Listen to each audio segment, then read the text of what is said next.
Alright. Does everyone have a drink, slice of pizza? Good.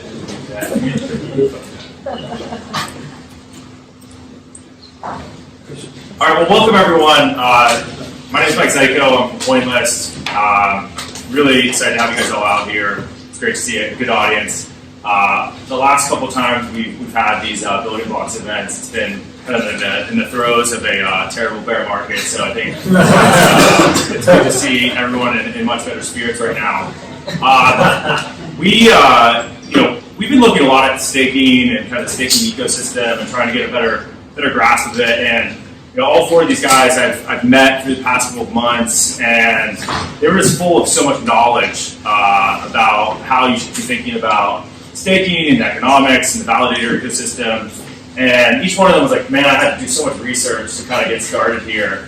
And I felt like if they could just drop some knowledge on everyone else and really share some of that with them, it would be super valuable. So that's what we're going to be talking about today. And we'll go through some questions that we have. We'll also open up to all of you to ask some questions. Hopefully you have some good ones. But before we get started, it's always helpful to get kind of a show of hands, where everyone's coming from. So I'll go through a couple of different groups. So do we have people that work for a validator or are a validator in the audience? All right, got a couple. And then do you work for a project or maybe a proof of stake protocol that's being launched? Or all right. And then just an interested individual to come out looking for maybe pizza and beer. Okay. All right. So a lot of these questions are maybe somewhat advanced. So hopefully, if we need to peel it back a little bit, we can. But what we're going to do is just get started. So we don't have a ton of time. So in 90 seconds or less, if you could introduce yourself, where you're coming from, and if you could give, as concise of an overview of kind of your staking, like the staking economics, kind of like as quick of an elevator pitch of how people should be thinking about it for each of you guys. Yeah, go ahead. I'll start. I'm Charlie. I work for an entity called the Tokenal Group, TQ for short. Rolls off the tongue a little bit better. And we're dedicated towards advancing the Tezos project. And so I guess at a very high level, Tezos is a pure proof of stake blockchain. And kind of it's really meant to be open and inclusive to all stakeholders. So there's not a set validator limit. That's based on the amount of tokens in circulation. But so for an economic model, it's really about inclusivity, and anybody can participate in consensus if they would like to. It's all about optionality. So if you have, we can get into the weeds a little bit more later, but if you have what's referred to as one role, then you can participate or bake yourself. Staking in Tezos is referred to as baking. But if you don't have one role, then you can delegate it to another baker. So all stakeholders have optionality. And there's a requirement for a security deposit in terms of when you're randomly selected to bake to incentivize honest behavior during the block creation process. So that's kind of at a very high level. I'm sure we'll get into it more later.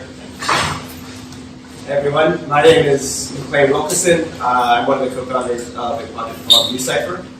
And NuCypher is a data privacy layer or access control layer for Ethereum applications, decentralized applications, and other protocols.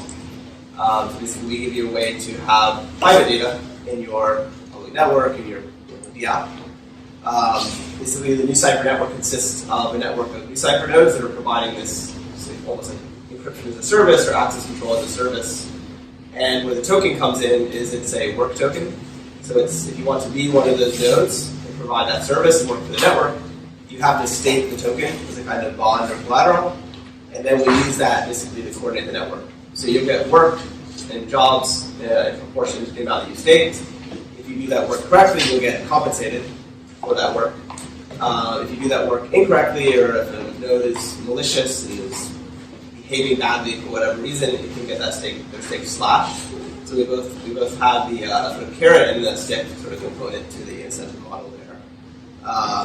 It's a layer 2 network on top of Ethereum, and then basically if you're a staker, the compensation comes in sort of 2 forms. It comes in the form of fees that are paid in ETH by users of the network, and then you also earn inflation, which is in NuCypher tokens. Hey everyone, can you guys hear me? Yeah. My name's Liang. I work for a project called SKALE Labs. We're building something called Elastic Sidechains. It's a layer 2 network on top of Ethereum. And the whole goal is to help dApp developers scale. And at the end of the day, we see a lot of problems today with dApp. We see a lot of problems today with dApps sort of facing this issue of I might have a really good application, but I can't really force my end users to be paying a lot of gas and all of that. So we are implementing something where on the one side, you have dApp developers build their dApps like they would normally do on Ethereum, connected to a SKALE sidechain. And in that sidechain, they could do everything they could because it runs fully via. The payment model is actually a subscription model, which we feel like mirrors what more developers are used to today. And then on the security side, it's really the validator set that governs and secures the network. So we do so in a decentralized fashion, similar to a lot of networks. They sort of stake into the network as a way to have an economic bond into the system, and they generate rewards really in 2 ways. One is through inflation, which is set by the protocol, and then the second is really through sort of these rental fees. I will also echo one unique thing is because validators could do a variety of different roles and sort of be a validator, one day for one sidechain and then in a different day for a different sidechain in a very modular fashion. The rewards are sort of aggregated at the network level and shared evenly across the validator set. So I'm Scott Smiley. We're on the Icon project. Icon, for those of you that don't know, is a smart contract platform focused on interoperability between public and private chains. And then we have our consensus mechanism is similar to delegated proof of stake. We call it delegated proof of contribution. And so we have 100 total nodes. The top 22 are block producing nodes. It's just one token, one vote in order to vote for these block producers. And then something that differentiates us, we have 4 parties that receive block rewards. It's not like the block rewards go to just all the nodes and then the nodes, put new money supply to where they see fit. But in the essence of delegated proof of contribution, the idea is we want to reward those that contribute most to the network. And the way we see that, that's voters, that's validators, that's decentralized applications, and then we have this concept called ecosystem expansion projects, where any token holder can make a proposal to the network, and then people can vote on this proposal and then have block rewards allocated directly to that proposal. Right. So we're taking a step back. A lot of people know proof of work. Hopefully everyone knows proof of stake, but just in case some of you don't. Question is kind of how you think about the incentive trade-offs in a proof of stake network versus proof of work network, and how the incentives amongst the various stakeholders, how that changes, how you think about it. Yeah, so the way I think about it is in proof of work, you kind of have two different camps. You have the miners, the ones that are actually maintaining the security of the blockchain and creating blocks, and then you have the users or the holders of that proof of work token. And I think there's a disalignment of incentives there in that these miners want it's in their best interest to have kind of high, in addition to the block reward, to have high transaction fees. So they want the network to be slow and congested so that users may have to pay higher transaction fees. And those users want the opposite. And I think proof of stake presents a compelling approach to that by aligning the incentives, and that the users essentially are the stakeholders, or are the users are. The miners are users in that they have to have some skin in the game in order to add those blocks. So I think by kind of having those two different camps be one and the same, I think it creates a stronger incentive alignment. So NuCypher is a little bit different because we are a layer 2 network on top of Ethereum and not a layer 1 blockchain. So our nodes aren't processing blocks like a Bitcoin node or a Tezos node. But basically, where proof of stake comes in for us is we use it to basically provision a service, in this case, access controls. It's like proof of work or having our nodes do arbitrary hashing doesn't really make a lot of sense. In a way, I guess you could call what our nodes are doing like useful work. In order to be rewarded for that work, they have to provide like a cryptographic proof that it was done, but it's not arbitrary hashing or anything like this. It's actually like predicting the service and doing these useful computations. So for us, as a layer 2 network, we're not trying to secure a chain, so like proof of work, as we traditionally understood, really wouldn't make much sense at all. I would say the one thing I see about proof of work is inherent in the model. There's a lot of inflexibility, right? Like it fundamentally, you need to actually get like the way to win in a proof of work network is to acquire a lot of hardware, right? And acquire a lot of computation power.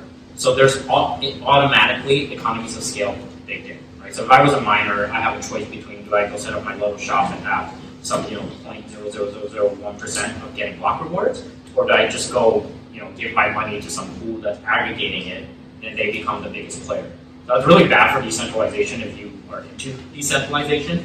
I think proof of stake offers a better model where, it's not perfect, right? You do see some sort of bigger players sort of coming up and all that, but in proof of stake, what you've seen is that the model is just more flexible. People are able to use things like governance to actually coordinate changes and actually talk about some of these problems. So from just like a centralization, decentralization argument, I think proof of stake ultimately aligns the incentives more to actually drive decentralization, which we feel is very important. So going, I don't want to take you up, but not everyone else to answer. I agree with everything you said.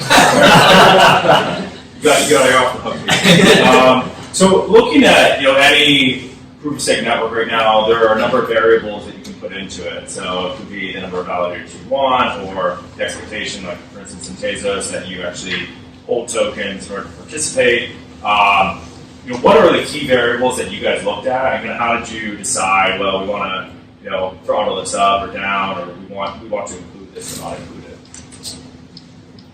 Should I kick things off this time? Yeah. I think one of the key things in a proof of stake network is like the amount of participation you have. A proof of stake network with very little participation is very susceptible to attack. I could just like borrow coins from an OTC desk and then completely destroy a network, and then I've also shorted that network, so you have some misaligned incentives there. So what we look at is how to incentivize people to participate when participation rates are low. So on our network, you have a 36% maximum return when it's only 1% of the network stake, and then that slides all the way down to 6% when it's like 70% stake. It's kind of like the flattening point.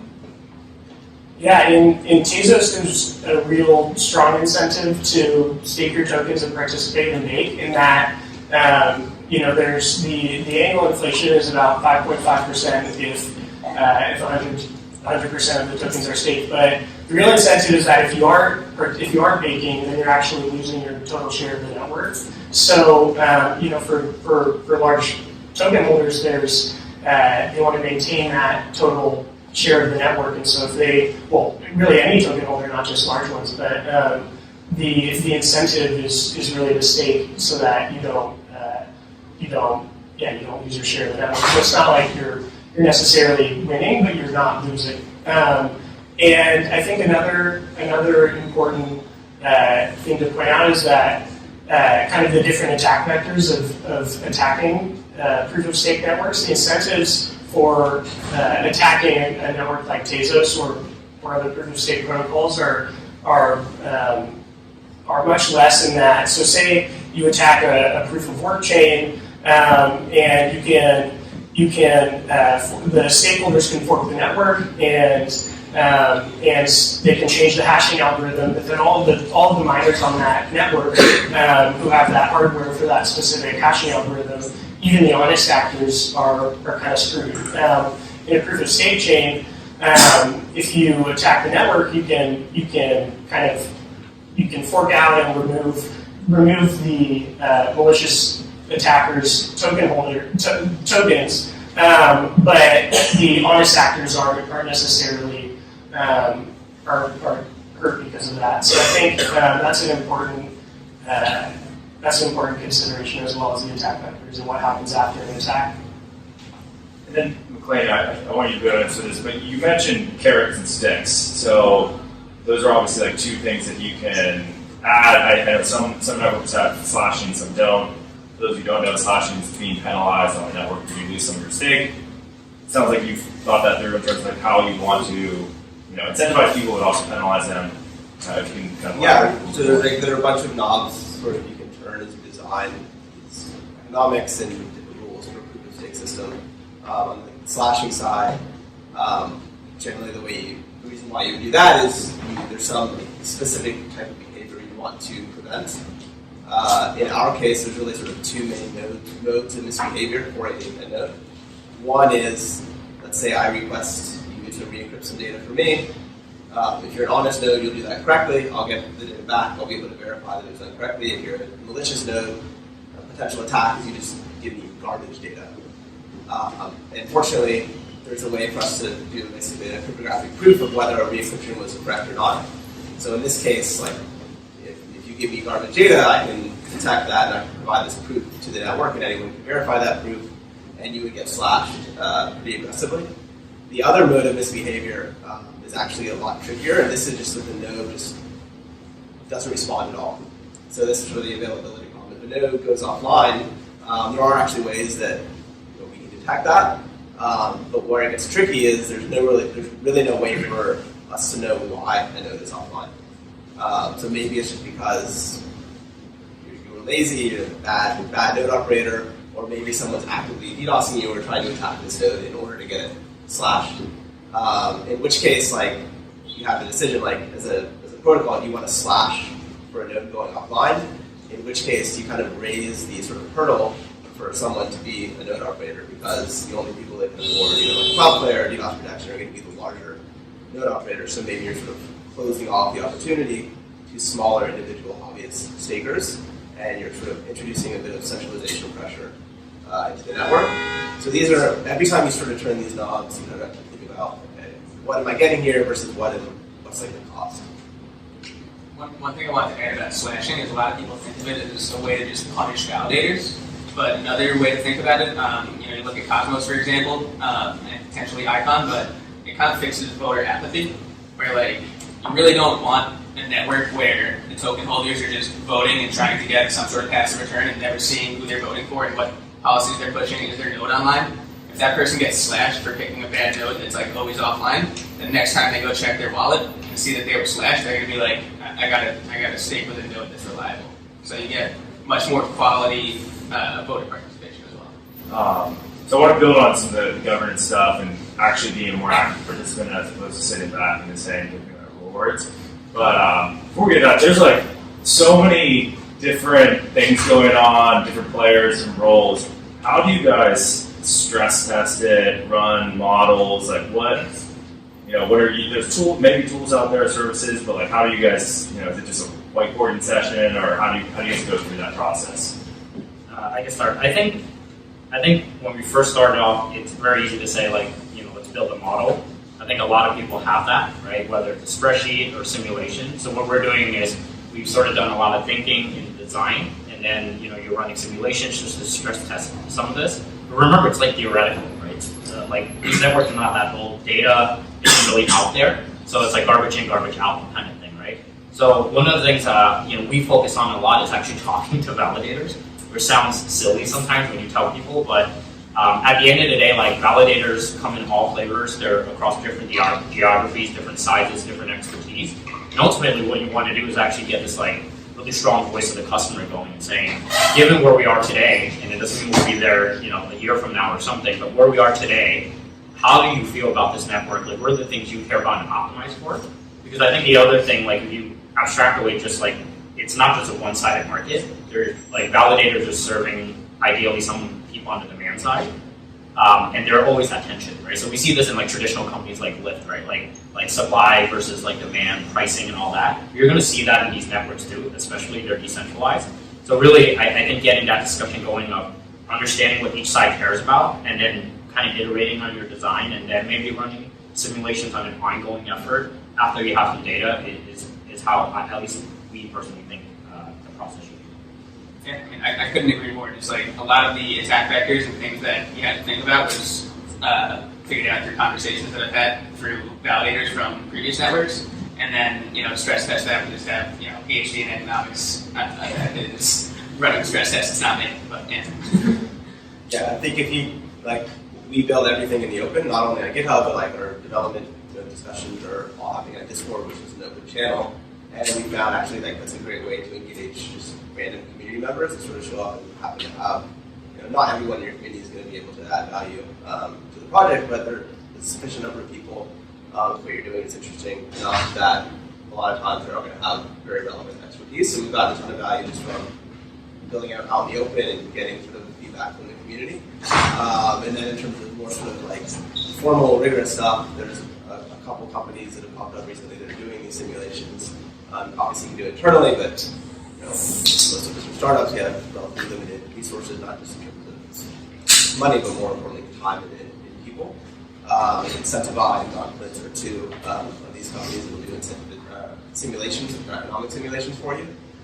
We've also done an economic audit from more of an academic standpoint than a simulation standpoint with a company called Prism Group, which is a bunch of PhD economists that basically have a list of sort of aspects of the system that they basically look at your project through and look at the economic design through and sort of flag any issues. And then another interesting thing that we're looking at, we're not sure if we'll do it or not, but other projects have had good success, is this idea of an incentivized testnet. So Cosmos did this thing called Game of Stakes, where basically they were rewarding people in actual mainnet atoms once the network launched for actually engaging during testnet and good performance during testnet. So that's a really interesting way to, you're never going to actually mirror the economic situations realities on mainnet, but trying to introduce some sort of actual skin in the game into testnet so that people are incentivized to try out different attacks and things that they might not ordinarily do. They're just sort of messing around with testing it for fun. And I think the primary criticism in my eyes of proof of stake, and it's a very valid one, is that it's very new. We're just now seeing the launch of kind of these more sophisticated proof of stake networks. And proof of work is battle tested. It's been around for 10 years. And I totally agree with that. I think in terms of testing, you really just have to go live, and especially for layer 1 protocols like Tezos, a lot of testing just has to happen in a production environment. And so, for instance, in the early days of Tezos, there was these spam attacks where somebody was creating test accounts and just sending very, very, very small transactions and creating more addresses, and so the storage of the bakers on the network was just going through the roof. And it was actually it was a good stress test on not just the network, but on for the community, and especially the validator community, because various validators at the time really had to communicate and coordinate to execute a fork. And it went smoothly, and the off-chain off-chain mechanisms for coordinating that was really impressive to see that there was that cohesion among the validator community. But I think a lot of it just you have to launch, and it's better to find these vulnerabilities in the early days than it is once these networks may be worth 10 to 100x what they are in the next few years. Yeah. So I think a lot of it. Yeah, a lot of it you're not going to find unless you're live. Yeah, so you guys have all touched on the validator, so we can maybe transition to that part of the conversation. Who are they? Are they finding you? You're finding them? What makes an ideal validator? How has it been kind of navigating that ecosystem and working with that group of companies, individuals, etc.? Yeah, in Tezos, it's been one of the most exciting aspects of the project is this really organic growth of the baking community.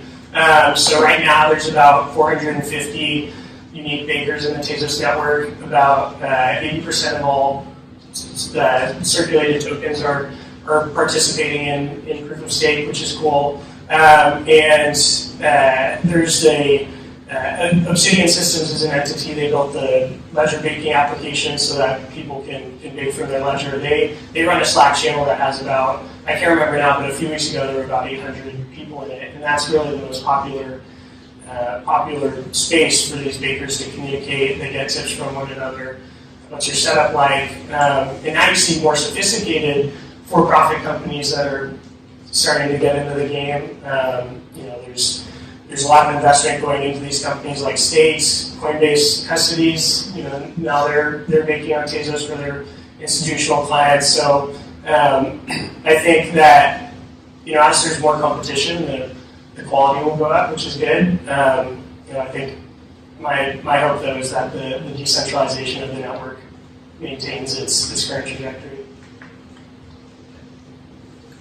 I think in terms of validators, like the way I see it is there's definitely like a geographical element to your point about like making sure there's distribution. And there's definitely also like call it resourcing or size.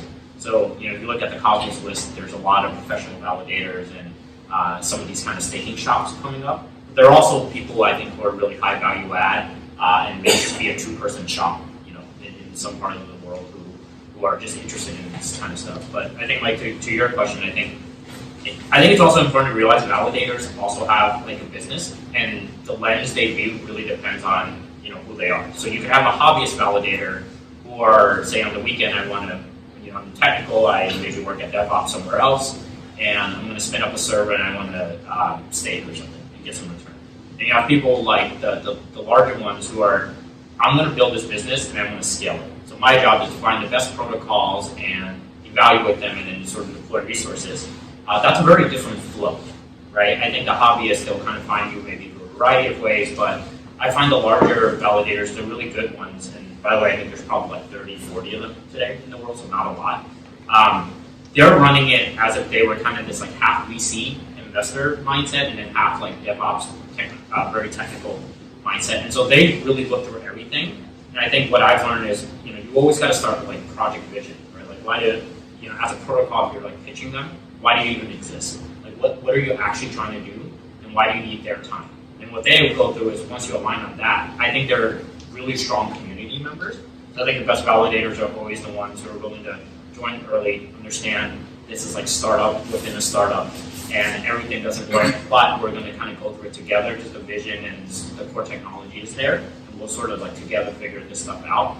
So it's really exciting to kind of see that market growing, because I think those validators are ultimately the people who will then usher a lot of these new projects into prime time, so to speak. And they need more projects to validate for. When you think about this from the governance perspective as well, I think it's really important to have a diverse set of validators, so there's no like one best validator. I think these like validator as a service companies are really important to maintain stability on the network. This is their line of work, and they're going to make sure that their server is up and running. I also think it's important to have people with like finance and economics background to manage the monetary policy of the network. And then you have more technical people like you were talking about that can contribute on the development front.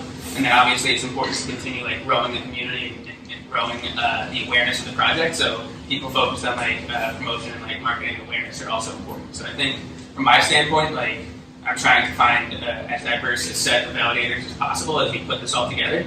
And to answer your question about how we make that happen, like the most effective thing for me has been just trying to talk to other protocols and talk to these people like face to face and talk to them about our project, reach out to them individually.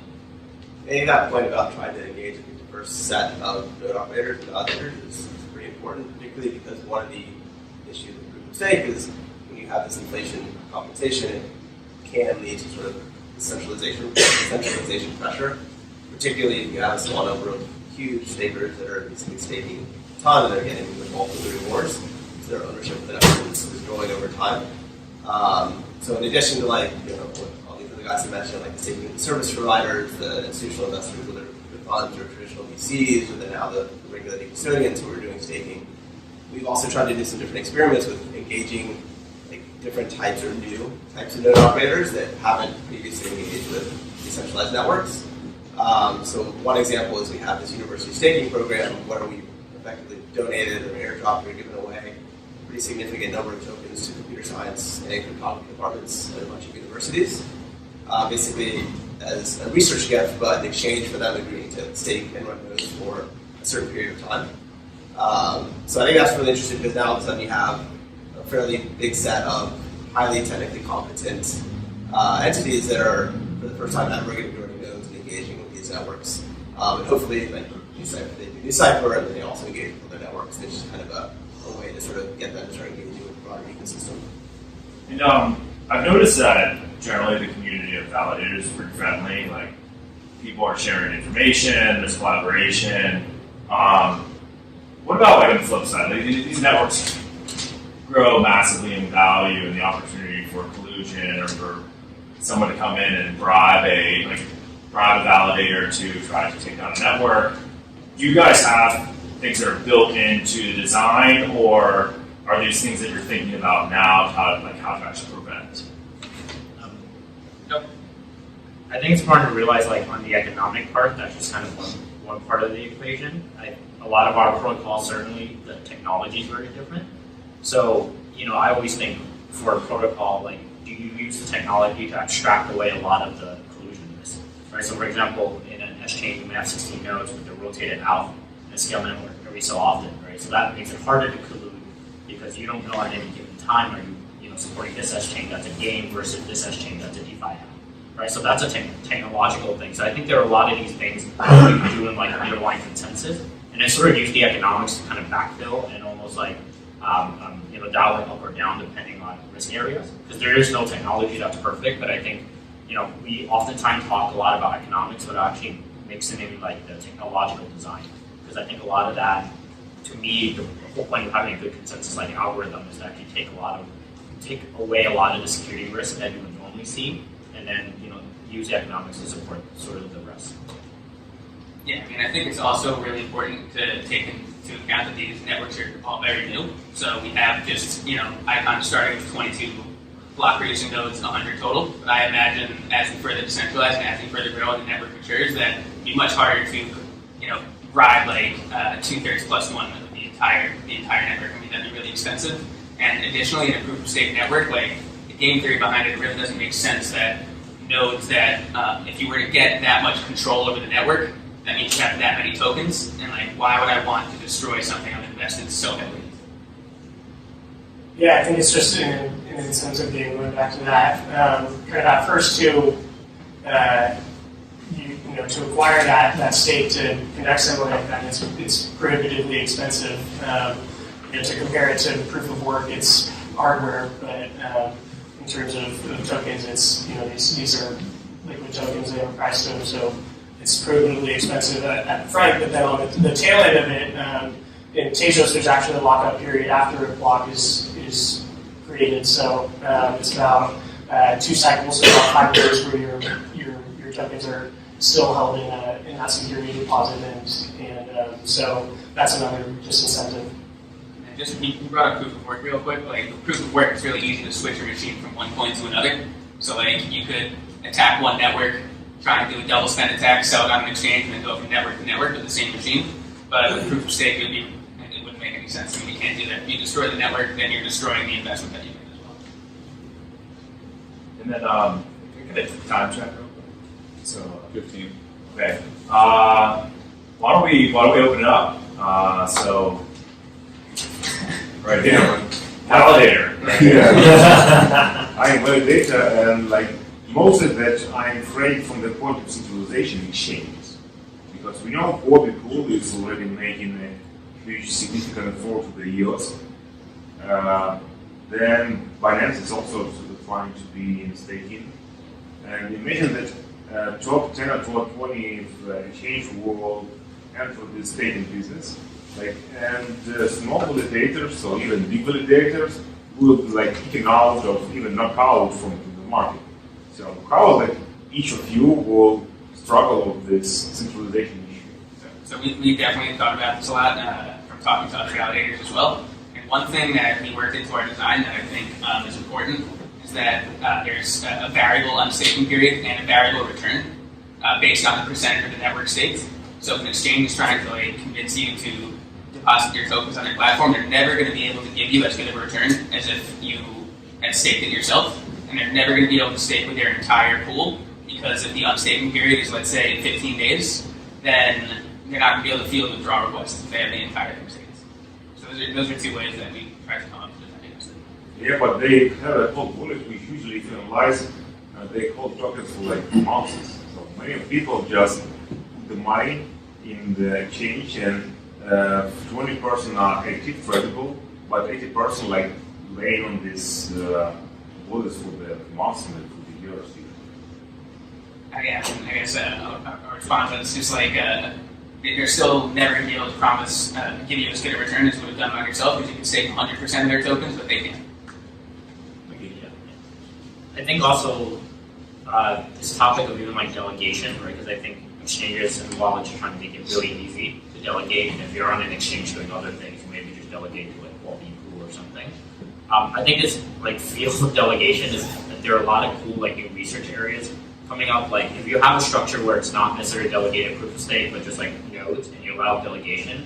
I was reading something about like Edgeware, where the more delegators in a specific node, each node shares in the reward similarly.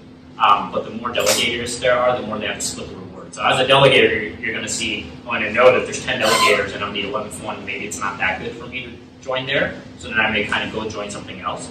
That's like some of these mechanisms. I still think it's just like very early, and there's also the flip argument where if an exchange is providing a lot of hardware and resources, and it does work with the network, there's also going to be the school of thought that like they're still supporting the network, so to speak. So I think the summary is really like there's just a lot of different ways, and delegation flows are still being figured out. And even in live networks like Cosmos, delegation is still like a really big topic that's being talked about to kind of avoid some of this centralization. So I was thinking out from the Cosmos, just after the big players are ended, and the biggest player bought the exchanges, and I literally can do nothing. I cannot like able to buy or attract thousands, hundreds of thousands tokens for a week.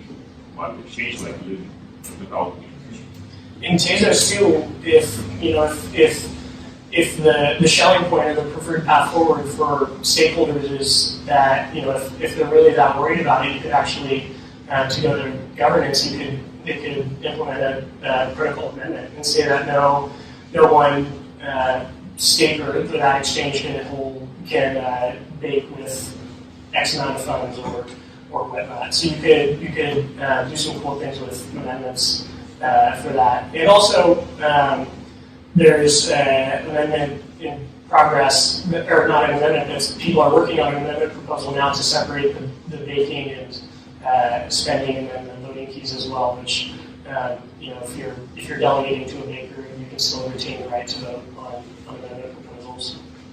I think this is definitely a big risk that I don't really know that there's great solutions for yet. I think most of what I've heard described, like it's institute like a cap on the size of it can be staked from a particular address, or larger nodes get a lower reward or something. But all of these are trivially simple attacked.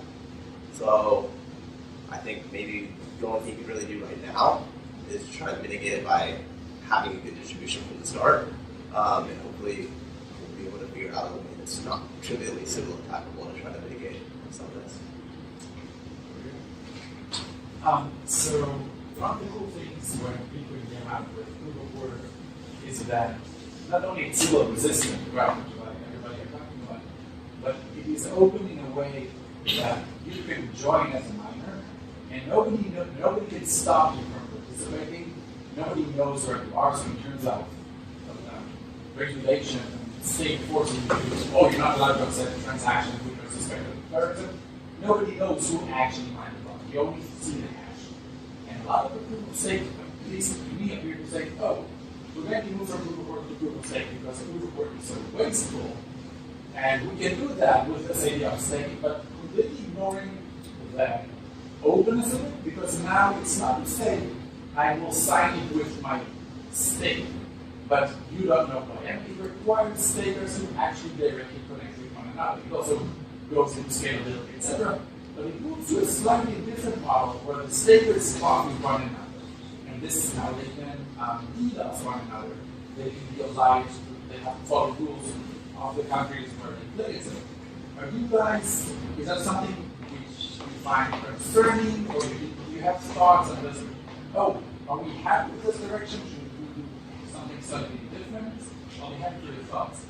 Yeah, I think that was true in the early days, but I don't know if it's the case anymore. So I mentioned earlier how Tezos is very open, and it's very inclusive to all stakeholders. And I think for kind of an internet money platform, that's a really big deal. And so, no matter how large or how small of a stakeholder you are in Tezos, you can participate in this consensus process and be rewarded and maintain your share of the network. I think the barriers to entry in other projects and other proof of work protocols is actually substantially higher. I would argue that proof of stake is actually more inclusive. You could go buy one Raspberry Pi and start mining Bitcoin and see if you ever find a block. I doubt that would happen. Buy an S9. Yeah. But with proof of stake, with ICON specifically, you can, and most networks, you can participate with just one coin, and that one coin is not going to get diluted. But if you're a miner and you're not finding any blocks, and all the other miners are finding blocks, you're continuously getting diluted. Any token holder in a proof of work network is getting diluted by miners constantly. So with proof of stake, if you don't want to get diluted, you buy your stake and you delegate it to someone, and you're good to go. Can I follow up on this? You won. So you answered regarding this, but my question is more on the structure and the architecture of the system where you need stakers to speak directly with them and know one another. It increases that opportunity to collude, which might not have an economic incentive, but you might have to follow rules. So it's not about can I participate or not participate, and I agree on that argument, but about that the consensus might require you to be directly connected to the I think to do it proof of work as well. Can I paraphrase him in my own words, which might help? Like in Tron, they all know each other, and they all know the names of each other, VPs, SRs, whatever you call them. They all know each other, and they can incentivize them to collude, and they can also be pressured by the government because we all know who they are. If you're a miner on Bitcoin, you do not have to say who you are. But you do not have to say who you are on the proof of stake system either. It just seems to be the case that they do. But you could have anonymity as a proof of stake miner as well, or a proof of stake SRVP. They just tend to not be anonymous for whatever reason. I think it just depends if the network is truly decentralized or not. This is actually one of the things we talked a little bit about, at least for our initial distribution of tokens, is if you do an ICO or an AO or some traditional distribution mechanism, you're probably going to KYC everyone and de-anonymize the entire network. If you're familiar with a project called Livepeer, they did something very interesting, which kind of in a way mimicked proof of work. It was something called a Merkle mine, where it was totally permissionless. You didn't have to be KYC, you didn't have to sign up, you didn't have to register. They had no control over who participated. What you would do is you would generate something called a Merkle proof. You'd submit that proof, and if it was valid, you get back Livepeer tokens. We thought that was very interesting. There were some issues with it, but we were inspired by this, and we're trying to do something quite similar, actually, that we've designed called the work law, which is similar in spirit, where it's totally permissionless. Anyone can participate. And roughly the way that it works is you would escrow ETH into this work law contract. You get back what we call stake locked NuCypher tokens, meaning you control them, but the only thing you can do with them is stake them to run a node for some initial period of time. And if you do that, and you do stake them, and you do run the node, and you do the work, eventually those tokens would unlock, so you can transfer them again, or you can keep staking if you want to keep running a validator, and you'd also get back all of your escrow ETH. So there are other motivations as well that went into this design, but that was one of the considerations, was trying to have an open, totally permissionless thing that in some ways kind of mimics the proof of work distribution. There's one more question, but you already got one, so I'm just going to see if anyone else has one in the room. How would you go about rating a validator? If there's like a scoring rubric and like what variables would you be looking at outside of like weight and uptime? Yeah, I think for the validator, if you think of it like there's a business and a set of activities you have to do, I think first it's just mapping that out. Like a really simple one is just like security setup, right? I think if you have a bad security setup, then that leads to a lot of problems. Like if your turn to proposal blocking you're not there, that's problematic. So things like that. But I think even the validator market is evolving. Like I think a lot of the activities they do may be commoditized over time as well. Meaning, like, in order to be a good validator in the future, there's just a set of things that you have to bring to the table. And then I think from an evaluation standpoint, it'd be really cool in the future to then get a sense of like expertise, right? Like some people in this room are going to be like hardcore security experts, and that's like their bread and butter, and they're going to do that. And some people are going to be like, well, I come from an economics background, right? And as you mentioned earlier, both of those are really valuable to the networks. I think in order to rate that, it'd be really cool to see like a service actually kind of build its kind of profiles over time. Because I think, you know, to the last point, I think some people do actually want to see validator market move this way, because I think it does help really the growth of networks earlier on to actually give them a chance to maybe even drive the decentralization story in the long term. Yeah, there's a service in the Tezos ecosystem called My Tezos Baker, and it has over 100 kind of professional delegation service companies. It rates them based mostly on-chain metrics, like how many blocks are they hitting when they were selected to. It shows their regions, so there's about 35 different countries that are represented there, which is really cool. I think in the future, as more complicated proposals kind of come to Tezos, there's another metric will be like how are these delegation services voting, and what is their stance on certain issues, and that I think is cool because it brings a much more social element to the scene. We out of time? When's the time? 30? 7:30. You got like a few more minutes, 5 more minutes. Any? Okay. Yeah, could you guys speak to specific questions of the governance models that you set up, and specifically how you balance the needs of nodes versus developers who are building on top of your platform, DApp developers? I'd like to take a crack at that one. So, yeah, I mean, I'm just really excited about the model that we have for that. Is like the block rewards. They don't all go to the nodes. We have this thing called the DApp Booster program, and I don't know if I was talking about it earlier, but you, as a decentralized application on Icon, once this is live, you'll have the opportunity to submit on this forum. The community can vote on whether or not you're eligible for the DApp Booster program. And then the way that works is any DApp in the DApp Booster program is eligible to, based on how many votes they receive, they'll be getting this pool of block rewards that's set aside from the start. It's not like a node needs to lead this initiative.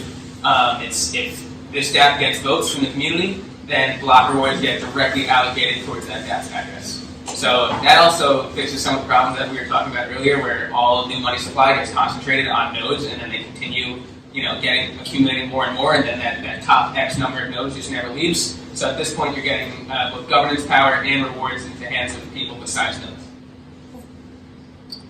Yeah, Tezos governance is kind of the initial implementation. Really is meant to bootstrap more effective forms of governance. So what I mean by that is it's very amendable. So for instance, the first amendment was the Tezos Athens amendment, and that reduced the role size from 10,000 tokens to 8,000 tokens, so it kind of reduced the barrier to entry to participate in making. But beyond that, even Tezos is sometimes referred to as like a meta consensus protocol, in that not only can you change the blockchain, but you can change the rules of how to change the blockchain. So it's the way I think of it is it's so early in this whole blockchain experiment that nobody really knows how to most effectively govern a decentralized network. So if you can change how you govern a decentralized network, then it's in the stakeholders' financial best interest to do so. So you can actually change the Tezos governance process itself in the future once it's clear what the most effective processes are to do so. We're still working through exactly what our governance, at least with on-chain standpoint, will look like from day one of our network. Talk about that. Keep out to add there. I think the one thing to add is also consider, even in earlier stages of the network, if there's even a on-chain plus off-chain model. Because ultimately, I think in the beginning, what you're trying to drive is just engagement. Right? Like if someone has a good idea, and for some reason they like the network, but they're not a big token holder, I think it's a little unfair to say they can't propose anything. So I think a mix in the beginning is good. And this goes back to me, the larger story of decentralization isn't like this light switch you flip, right? It's probably going to be this process where we all in this room believe in it in some form, but it's going to take a while to actually get there because it is fundamentally a revenue model that needs innovating. Yeah, I think the off-chain coordination is extremely important. And Kevin and Jacob are here, and they're also with TQ. We're working on kind of a platform to facilitate those off-chain coordination. All right. Well, listen. Thanks so much, guys. This was amazing. Round of applause. You guys can hang out for a little while. We're going to hopefully eat some more drinks, maybe some more pizza. Eventually, we'll have to kick ourselves out. But if you want to hang out, talk for a little while, ask some questions, unless they got to go. But thanks for all coming out.